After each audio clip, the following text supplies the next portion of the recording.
Merhaba arkadaşlar, kanalıma ve mutfağıma hoş geldiniz. Bugün sizin için pastanelerden aldığımız, ağzımızda kıyır kıyır eriyen tuzlu kurabiyelerin aynısını ve hatta daha lezzetlisini evde yapıyoruz. Hemen tarife geçiyorum. Öncelikle 200 gram tereyağımın içerisine 1 su bardağı sıvı yağ koyuyorum. Ne kadar çok yağ kullandın dediğinizi duyar gibiyim arkadaşlar. Ama hiç korkmayın, yaklaşık 2,5 tepsi kurabiye yapacağım için bu oran yüksek. Üzerine 2 tatlı kaşığı tuz, 2 dolu yemek kaşığı pudra şekeri, 2 paket kabartma tozumu ekliyorum. Hemen üzerine de 2 yemek kaşığı sirkemi ekliyorum. Ben üzüm sirkesi kullandım. Siz isterseniz elma sirkesi de kullanabilirsiniz. Sirke ile karbonat şimdi aktifleşecek ve köpürmeye başlayacak arkadaşlar. Bu da malzemelerimizin ne kadar iyi çalıştığını gösterecek. Şöyle bakalım, kenarlardan kabarmaya, büyümeye başladı. Ufak bir karıştırdıktan sonra üzerine yumurtalarımı eklemeye başlayacağım. 2 tane yumurta kullanıyorum bu tarifim için. Yumurtamın beyazlarını hamurumun içerisine ekliyorum. Sarılarını kenara ayıracağım. Son aşamada kurabiyelerimin üzerine süreceğim. Şöyle birinciyi ekledim. İkinci yumurtamı da kırıyorum ve beyazını sıvı malzemelerimin içerisine ekliyorum. Sarısını da kenara alıyorum.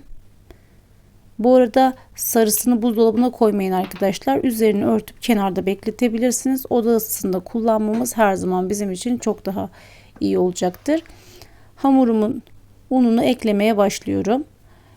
Unumuzu tek seferde eklemeyelim arkadaşlar. Yavaş yavaş eklemekte fayda var. Ben toplamda tarifim için yaklaşık 7 su bardağı kadar un kullandım. Siz de aşamalı şekilde eklerseniz çok daha sağlıklı olacaktır. 3 bardağını yedikten sonra biraz daha ekliyorum. Kabımda yoğurması zorlaşıncaya kadar kabımın içerisinde karıştıracağım. Daha sonra tezgahımın üzerine alıp tezgahımın üzerinde elimle yoğuracağım arkadaşlar. Bu aşamadan sonra tezgahımızın üzerine alalım ve tezgahımızın üzerinde yoğuralım. Kabımızda yoğurmak gittikçe zorlaştı. Şöyle sıyırıp kenara alıyorum kabımı ve elimin böyle ayasıyla birlikte yoğuruyorum arkadaşlar. Poğaça ve kurabiye hamuru gibi değil arkadaşlar bu hamur. Kurabiye hamuru olduğu için dağılıyor. Toparlaması çok zor. Bu nedenle toparlayacağım diye uğraşmayın. Çünkü toparlanabilir bir hamur değil. Zaten bu kıyır kıyır lezzetini de hamurunun kıyırlığından alıyor. Toplamda dediğim gibi 7 su bardağı un kullandım bu tarifim için. Hamurumu iyice yoğurduktan sonra şöyle kenarlardan toplaya toplaya hamurumu bir top haline getiriyorum.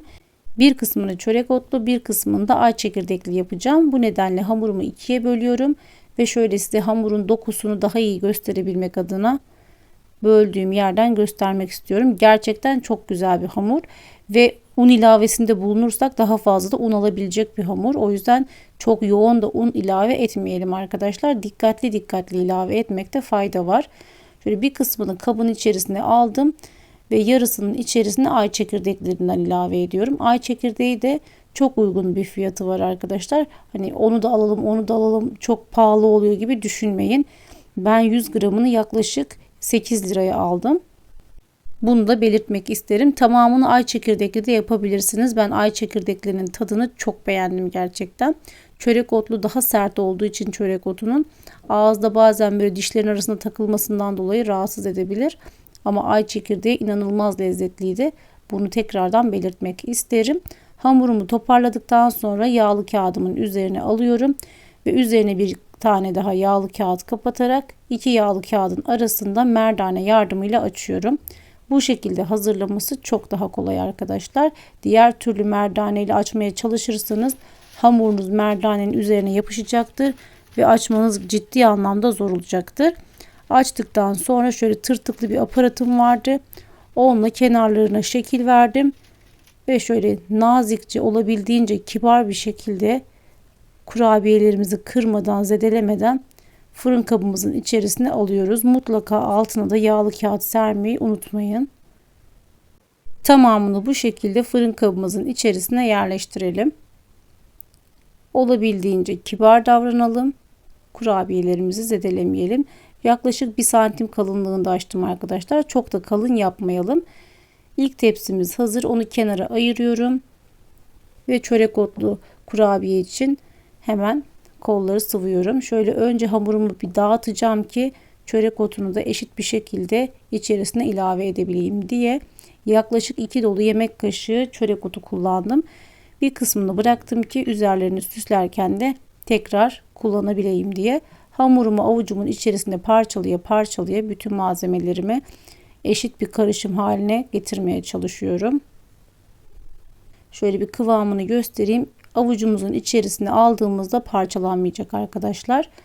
Bu kıvamı yakaladıktan sonra kurabiyelerimizi hazırlamaya başlıyoruz.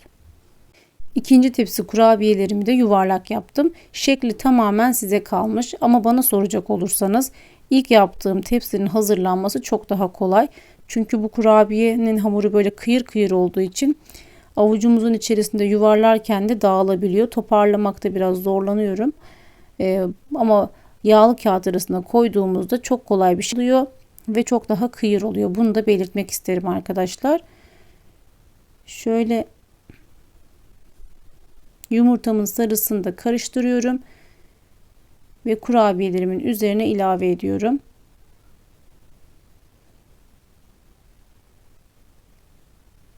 Yumurtalarımın sarısını sürdükten sonra çörek otunun üzeri çörek otuyla ay çekirdeklerinin üzerinde ay çekirdeğiyle süsledim. 180 derece fırında altları ve üstleri kızarıncaya kadar pişirdim. Soğuduktan sonra da servis ettim. Yapacak olan herkese şimdiden afiyet olsun. Kanalıma abone olmadıysanız abone olmayı, videolarımı beğenip takip etmeyi unutmayın. Kurabiyelerimizi soğuduktan sonra kavanozların içerisine koyup yaklaşık 10 gün 15 gün kadar da muhafaza edebilirsiniz. Hiçbir şey olmuyor. Bunu da belirtmek isterim arkadaşlar.